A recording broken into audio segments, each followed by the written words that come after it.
Okay, next free response, 1990 AB6. It says let f be the function given by f of x equals ax plus b over x squared minus c, and that has the following properties. So we have three properties here of this particular graph. And if you notice, this function has some other variables in it.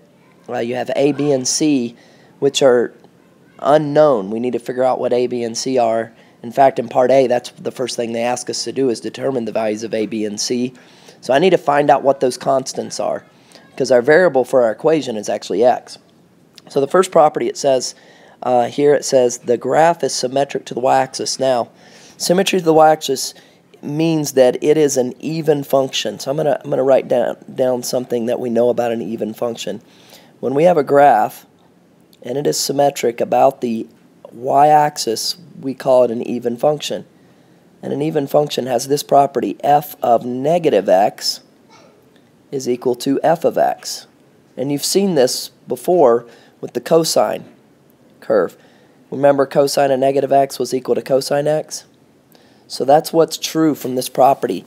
So I can go down here in part A and I can basically state then that the function, if I put a negative x in, so if I go a times negative x plus b over negative x squared minus c, according to the properties of an even function or being symmetric to the y-axis, it has to be equal to the original. And just to illustrate symmetry along the y-axis, think of a parabola. I mean, that has to be true. If you think about it, whether I'm at x, if you have an x value, let's call it x, and let's say that this is the f of x value. If I'm at x, it has a y value of f of x, right? But if I go over to negative x, it has the same y value. So x and negative x produce the same y value when it's symmetric about the y-axis. So that's why that property holds true. So that's what property one, or what the first thing they tell us, the first property they give us here. So I'm going to use that probably to figure out, but that didn't really help me. I mean, I can simplify this a little bit, and I can say negative ax plus b on bottom is equal to x squared minus c. And then I can have ax plus b is equal to x squared minus c. And then if I look at the two fractions, I know since these two fractions are equal, think about it. If this fraction equals this fraction, the denominators are both the same. So if the denominators are both the same, think about it. Then the numerators have to be equal. So I'm going to go ahead and drop the denominators off, and I'm just going to say negative ax plus b equals ax plus b. And then we can solve our equation. Let's try and solve for x. Let's see here. Let's try and solve for something. What's going to happen if I move the x term to one side? I'm going to get negative 2ax. If I move this to the other side, if I move the b over, I actually get 0. And then what I'm trying to do here is solve for a, because I want to determine the value of a, b, and c. So let's go ahead and solve for a, because b just canceled, right? So I solve for a. I'm just going to divide off the negative 2x. I'm going to divide both sides by negative 2x. If I do that, negative 2x here, negative 2x here, what does a equal? Well, a equals 0.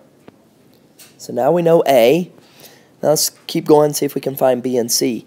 So we've done property 1. Property 2 says the limit as x approaches 2 from the right approaches positive infinity. So I want you to think about that. So in other words, this graph, when we approach 2, the graph's going to go to infinity. So from the right side, as I get closer to 2, the graph is going to infinity. So what would that mean? That would mean that there's a vertical asymptote at 2. So there has to be a vertical asymptote at 2. So with that said, if I've got a vertical asymptote, what do you know about a vertical asymptote? Well, the denominator has to equal 0. So look at this. I've got this fraction. The denominator has to equal 0. In other words, hey, x squared minus c equals 0 when we have a vertical asymptote at x equals 2. So here's my VA. In other words, I know there's a VA at 2 because of this. Let me erase that. I know there's a VA at 2 because of this right here, because of property.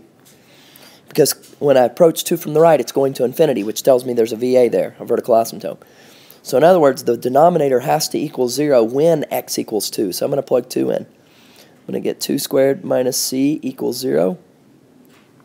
So that's 4 minus c equals 0. I'll move the c over, and we end up with 4 equals c, or just c equals 4, whatever, however you want to write that. So now we know c, we know a, now we need to find b. Let's see how the next part helps us. Well, it says the derivative, or f prime of 1, is negative 2. Alright, so in other words, they're telling me when I take the derivative of this, and you plug 1 into the derivative, you're going to get negative 2. Well, now that we know a and c, here's what we can do. I can go through, and I can replace. Let me go to the original function. So let's say f of x equals ax plus b. Well, a was 0, so that means if I have ax plus b and a is 0, that means that whole part's going to cancel out. And then I have x squared minus c. So here's what I know. I know f of x equals a was 0, so that's gone. It's b over x squared minus 4. Okay? I want to find the derivative now. So I'm going to go to the derivative. Well, wait a second. Since b is a constant, I'm just going to go like this.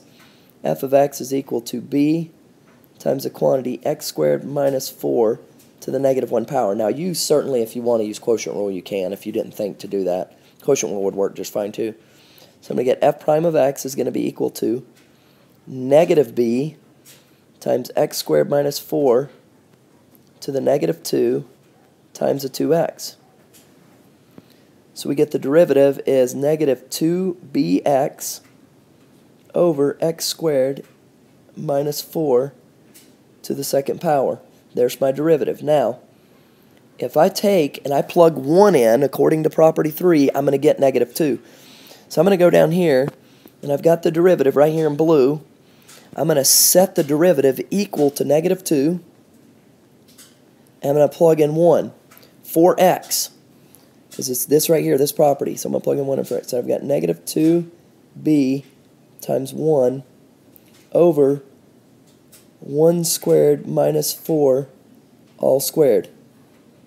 So I'm going to have negative 2 equals, on top I've got a negative 2b, and then on bottom I'm going to have a 1 minus 4, which is negative 3. Negative 3 squared is 9. So I'm at negative 2/9. Then I multiply by the reciprocal, and we're going to end up with b is equal to, let's see, when I multiply both sides by 9/2, or negative 9/2, the 2's cancel, the negatives become positive, so we'll end up with b is equal to 9. Now we have a, b, and c. So now I can go through and I can answer the rest of these questions. So let's see what else it asks. It says, okay, write an equation for each vertical and horizontal asymptote for the graph. Well, I wouldn't have been able to do that until I found a, b, and c. So let's go on the next slide here. We know a is 0, b is 9, and so now I can find the equations for the horizontal and vertical asymptotes. So let's start with the VAs. We already know one VA is at 2 because that was one of our properties. But to find VAs, we just set the denominator equal to 0. So I'm going to set x squared minus 4 equal to 0. I'm going to get x squared is equal to 4, which is going to give me x equal to plus or minus 2. There's your VAs. And those are the equations for them because they're vertical lines, so it's x equals. My horizontal asymptotes is going to be the limit as x approaches infinity. I'm doing the right end behavior first, of 9 over x squared minus 4. Since the power is larger on bottom, the limit's going to be 0. If I do the limit as x approaches negative infinity, it's going to be the same thing. Because this time it doesn't matter if it's going to positive or negative infinity. So that's also 0. So both tails go to 0. So the horizontal asymptote is y equals 0. Now the next part asks you to sketch a graph of this function. So what I'm going to do, I know some properties about the function. Let me go ahead and make this really pretty for you. Let's see here. Let's see here. Go ahead and sketch a nice graph. The first thing I would do if I was graphing this, I'd put my VAs in. So I'm going to go to 2, and I'm going to put a VA at 2.